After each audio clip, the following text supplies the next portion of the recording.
Witam serdecznie wszystkich widzów mojego kanału. Krzysztof Trzaskalik oraz widoczny tutaj Tomek Klimczak, który dzisiaj będzie opowiadał o szczepieniach gołębi. Zapraszam do Mówiliśmy oglądania. o szczepieniu gołąbków młodych i starych i teraz właśnie jak Ty to widzisz, bo część osób mówi, że szczepienie gołębi dorosłych szczepionką RP no nie przynosi fajnych efektów. Młode można szczepić 2 razy, można szczepić RP i z kombinacją. I jak to widzisz, z jakimi się praktykami czy doświadczeniem tu spotkałeś? Znaczy, no młode bezwzględnie trzeba szczepić tą szczepionką RP no ja akurat swoje szczepię zawsze 2 razy RP. Natomiast można te drugie szczepienie można zmienić, natomiast ważne jest, żeby to RP było zawsze jako pierwsze szczepienie. Czyli mamy te 3 tygodnie przed odsadzeniem i szczepimy RP, odsadzamy 3-4 tygodnie przerwy, drugi raz RP albo jakaś inna szczepionka. Ważne, żeby zawsze jako pierwsze szczepienie było to RP, a ta inna szczepionka jako drugie. Nie robić tak, że na przykład pierwsze ten mykosalmowir, a później tak, że mówili, że takie są klienci, znaczy hodowcy zgłaszają, że na przykład jak zaszczepili pierwsze mykosalmowirem, a później RP, to gołębie chorowały, a odwrotnie nic się nie działo. No to jest jeżeli chodzi o gołębie młode. Czyli te młode gołębie przed odłożeniem, zrozumiałem, zaleca szczepić, czyli jak one mają te 3 tygodnie dosłownie 2-3 dni przed odłożeniem. że Dzień przed odłożeniem. lepiej znoszą, bo jeszcze zostaną dokarmione przez stare, te 2-3 dni jakby są takie, lepiej to przechodzą. Tak, praktycznie bez żadnych tam objawów, nie?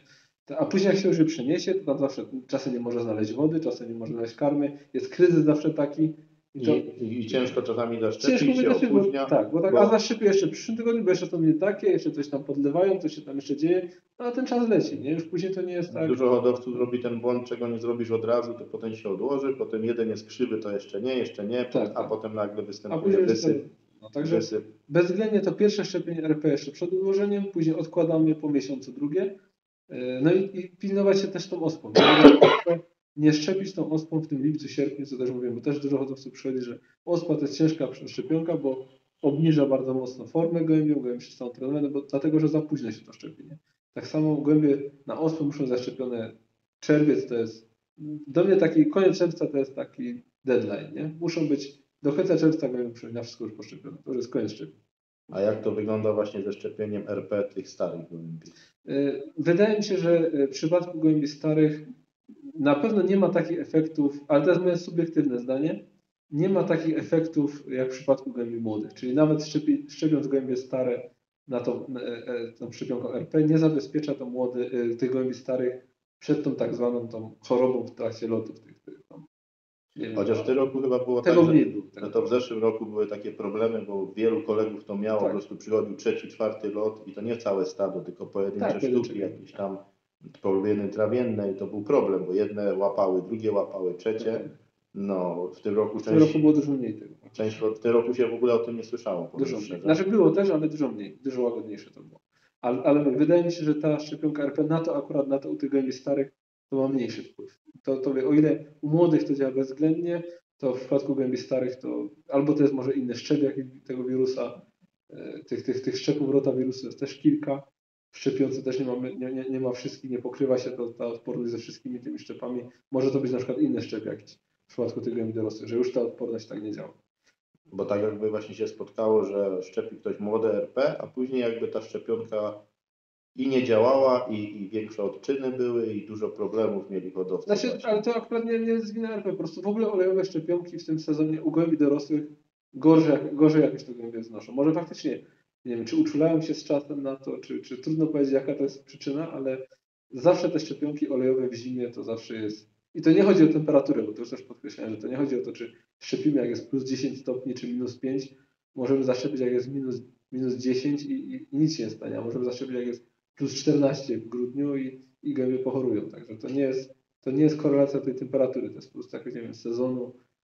Ale wydaje mi się, że jak się wcześniej szczepi, to jest mniej. To jest mniej, to na pewno. Tak żeśmy zauważyli, że nawet z własnego doświadczenia, że szczepiło się rozpód, który poszczepiliśmy szybciej i się okazało, bo był rozdzielony i miał spokój i on to przeszedł bezkolizyjnie. Mimo, że nawet jeszcze są bardziej rozpierzone. Tak, a szczepiliśmy 2 tygodnie czy 3 tygodnie później gołębie lotowe i tych problemów było znacznie więcej, nie? Chociaż w tym roku tak to raczej na tę chwilę to jest tak powiedzmy stabilnie, no tak gdzieś 3-5% gołębi chorują, czyli na każde 100 gołębi 3-5 jest chorych, nie? Po szczepieniu. Także to tak powiedzmy nie jest to jakiś, na razie jest to w miarę tak przewidywalnie, nie? Nie ma jakichś takich, no wiadomo, że jak ktoś na przykład zaszczepi 400 gołębi i pochorują 5 na każde 100, no to ma 20 na szpitalu, no to już denerwuje, nie? Ale mówię, to procentowo to nie jest taki jeszcze, nie jest jakieś tak, no tak standardowo bym powiedział, standardowo. Ale tu niestety to nie ma mądry na to, nie? Czy się zaszczepi, każda szczepionka olejowa coś takiego może spowodować. Czy to jest Kolumba, czy to jest RP, czy to jest PH, czy to jest mykosalmowir, salmowir, po wszystkim tak się może stać, nie? Dobrze. Chciałem Ci zadać pytanie właśnie odnośnie programu szczepień. Znaczy, jaki program szczepień teraz w tym okresie byś przewidywał, jakbyś to widział? Bo widz mnie zapytał, takie pytanie od widza dostałem. Jaki jest sens szczepić gołębie ponownie? On to wytłumaczył w ten sposób, no przecież jak się szczepi te gołębie, dostają jakąś odporność i że to producenci szczepionek nabijają, że trzeba co roku powtarzać. Już ten gołąb powinien mieć tą odporność, czy na ospę, czy ten mykosalmowir. Rozumiem, szczepimy młode, ta pierwsza dawka dostają te gołębie, ale potem jakby mówi, jaki jest sens te gołębie kolejny raz szczepić za rok, czy one mają jeszcze odporność, czy nie mają, jak to wygląda. Ja czytałem, że kolejne każde szczepienia, że może mieć na rok, półtorej nawet odporność, Nie, to ale jak to z tymi Znaczy ponownymi szczepieniami widzisz? na pewno jak gołąb jest zaszczepiony kilka razy, to tej odporności ma na dłuższy czas. To się zgadzam z tym. Natomiast no, wiadomo, że im jest młodszy, to tych szczepień musi mieć więcej, bo powinien mieć je częściej. Dlatego na przykład też dużo ludzi się dziwi, na przykład, że ja tak szczepię tak. Młody na przykład szczepię RP, po miesiącu RP, na jesień jeszcze raz dostaje RP, czyli w ciągu pół roku ma 3 razy, czy tam jakąś inną powiedzmy, na przykład Kolumbę, nie? Ale w przeciągu pół roku jest zaszczepiony 3 razy przeciwko paramyksowirozie i taki minimum to jest jeszcze, żeby za rok znowu dać te paramyksowirozy jako rocznemu gołębiowi. No i wydaje mi się, że takie szczepienie, jak ktoś ma przeprowadzonego, czyli młody gołąb szczepiony 2 razy, na jesień tego pierwszego roku życia znowu dostaje paramyksowirozę, po roku jeszcze przypomnienie, no to wydaje mi się, że spokojnie przez 2-3 lata na te paramyksowirozy nie musiałby być szczepiony, jeżeli przejdzie taki cykl. Natomiast i tutaj bym się Swoją drogą, no, jest No, kwestia taka, że powinny być z racji powinny być, ale przepisów aczkolwiek szczepionek. no tak mówimy czysto hipotetycznie, Tak. że w ogóle gołębie na przykład, Nie jeżeli jest to są... taka śmieszna sprawa, bo ostatnio wybuchło, nie wiem, pewnie wiesz, w Gliwicach, że teren zapowietrzony, tam jakąś hodowlę dziką i na przykład koledzy na wystawę nie mogli dać gołębi, bo się okazało, że byli w terenie zapowietrzonym i gołębie usunęli paramyksowirozę. Paramykso skręcało gołębie, zaszedł do weterynarza, no tam nigdy nie szczepił, dziki hodowca, no weterynaria stwierdziła paramyksowirozę, czyli choroba zwalczana z urzędu i po hodowcach jeździły wręcz kontrole. Do gołębników wchodzili i patrzyli, czy nie mają jakichś kręcących się gołębi, a całą tą hodowlę 81 sztuk usunęli, a koledzy, co są w 10 km promieniu, nie mogli dać na wystawę okręgową.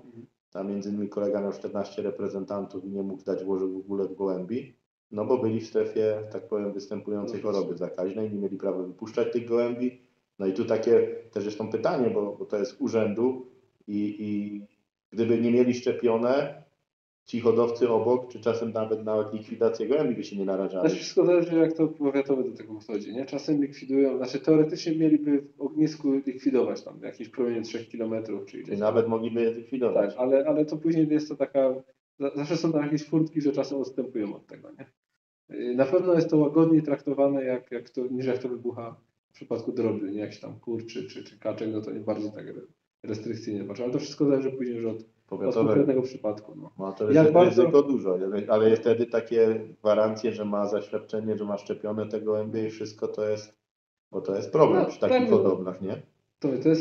To sobie rozważamy hipotetycznie, nie? Że wiadomo, że też można zaszczepić część tych gołębi, też nie sprawdzić, że faktycznie by zaszczepili wszystkie. Dokładnie. Także no, bezwzględnie moim zdaniem im bardziej młode gołębie, to one bardziej potrzebują tego szczepienia przeciwko paramyksowirozie. Im starsze, no to one już tak z wiekiem się na to odparniają. Wiadomo, że każde szczepienie też powoduje podnoszenie poziomu tych przeciwciał, nie? Także taki program minimalny to tam jest 2 razy paramykso, na jesień kolejny raz paramykso i roczny paramykso, a później możemy dać na przykład co 2-3 lata to paramykso i też się nie stanie. Czyli jakby tutaj też słuszna uwaga od widza częściowo, jakby logiczna, że one potem na przykład ma dłużej tą odporność, Tak, i te tak, coroczne szczepienie. Wiadomo, że inaczej ma po 2 szczepieniach, inaczej po 4. No, cały czas ma ten to jest taka kolejna dawka przypominająca, także wiadomo, że to odporność podbija, nie? A jeszcze jakieś oprócz tego szczepienie inne w kuracji, Salmonelle. bo Salmonelle i ospę jeszcze. no właśnie o tym szczepieniu na salmonellę, nie? Mhm. Jak to... Znaczy na salmonellę będę szczepił co roku mimo wszystko. Bo razy to szczepimy tylko jednorazowo, bo na przykład ja mówię, młode gołębie tutaj się nie upieram z tym szczepieniem na salmonellę. Bardziej tutaj nacisk bym kładł na paramyxo. No to w tym momencie wychodzi nam raz do roku szczepienie całego stada na salmonellozę, nie? Przeciwko salmonellozie. Także wydaje mi się, że to już tutaj... I to tą szczepionką żywą. Znaczy my teraz dużo na ten salgen przeszliśmy, nie? I faktycznie no efekty są fajne. W zeszłym roku było parę stad salmonellą. Ładnie się to udało wyeliminować tym salgenem. Niektóre żeśmy robili sam salgen, robiliśmy także pierwszy salmowir, a później powtórka jeszcze była salgenem, ale praktycznie wszędzie, nawet tam, gdzie był tylko salgen szczepiony, to też fajnie nie było nawrotów. No i wydaje mi się, że to jest taka dość fajna szczepionka dzisiaj. Na pewno bezpieczna, no przede wszystkim, że łagodnie to gołębie. Na razie nie było żadnego przypadku, gdzie były gołębie poszczepione, że były jakieś nawroty salmonelli. Nie? A takich stad mieliśmy ze 4 albo 5, gdzie ta salmonella była stwierdzona tam. I to działa w ten sposób, że nawet jeśli na przykład zaszczepi tego gołąbka jest jakiś nosiciel, to on ich po prostu też nie zarazi, tak? Tak, dokładnie. Nie ma tego siestwa później. Bo jakby to, co mówiłeś kiedyś mi, że właśnie kuracja na salmonellę jakaś tam 2-3 tygodniowa nie da takich efektów. Jak jedno szczepienie. Ponieważ ty uodparniasz tym szczepieniem w ten sposób pozostałe gołębie i one się po prostu nie zarażą. Tak. A nie, że celem kuracji jest zlikwidowanie nosiciela. Tak samo w ogóle te kuracje, no, znaczy bez szczepienia nie da się wytępić salmonelli. To też żeśmy mówili, że same podawanie antybiotyku, jaki by nie był i co by nie pisało na opakowaniu, to nie da się tych salmonelli wytępić, jak się robi, nie robiąc szczepień, czyli samymi antybiotykami. To po prostu się tylko wycisza te choroby. A tutaj właśnie jeszcze do szczepienia, czyli te działają, wiadomo, te olejowe, mykosalmowir, salmowir, a ten salgen, bo on można podawać, ty go iniekcyjnie podajesz, a co w sensie jedni go do wody też stosują. Można do wody, tylko że bezwzględnie ma gorsze działanie wtedy. Ta odporność jest znacznie krótsza. Bo żeśmy też tak próbowali, ja już kiedyś wcześniej próbowałem tego salgenu, ale byłem troszeczkę zarażony tym, że ta odporność po tym podawaniu do wody była dość krótka. Znaczy nawet producent chyba podaje 3 miesiące. 3 miesiące gdzieś. No i to tak faktycznie się gdzieś sprawdzało. Że 3 miesiące było spokoju, później nawroty były. I po prostu no, z braku jakichś, nie wiem, innych w miarę takich sensownych szczepionek przeciwko tej salmonellozie wróciliśmy do tego salgenu, tylko właśnie z takim pomysłem, co by się stało, gdyby szczepić go po prostu iniekcyjnie podawać. Nie? Tak, bo ideałem był Zosalt. Dokładnie. To był jakiś taki wzór, który jeżeli my starali się też po prostu znaleźć jak najbardziej zbliżonego do tego Zosalu. Czyli te iniekcyjne, to co roku byś na tą salmonellę. Tak, szczególnie, że one to przechodzą bez żadnych powikłań, także tutaj nie ma żadnego stresu, a te szczepionki żywe nawet dają taki troszeczkę efekt stymulacji odporności. Także to nie jest same tylko odporność na tę salmonellozę, tylko w ogóle stymulacja odporności. A jeszcze fajnie można to połączyć z ospą, no i wtedy od razu przy jednym już łapaniu szczepienia można zaszczepić na ospę i salmonellozę. Nie? To już w ogóle bo to jest żywa szczepionka, ale wodna i to gołębie dobrze znoszą, nawet jak to przy tych minusowych temperaturach. Tak.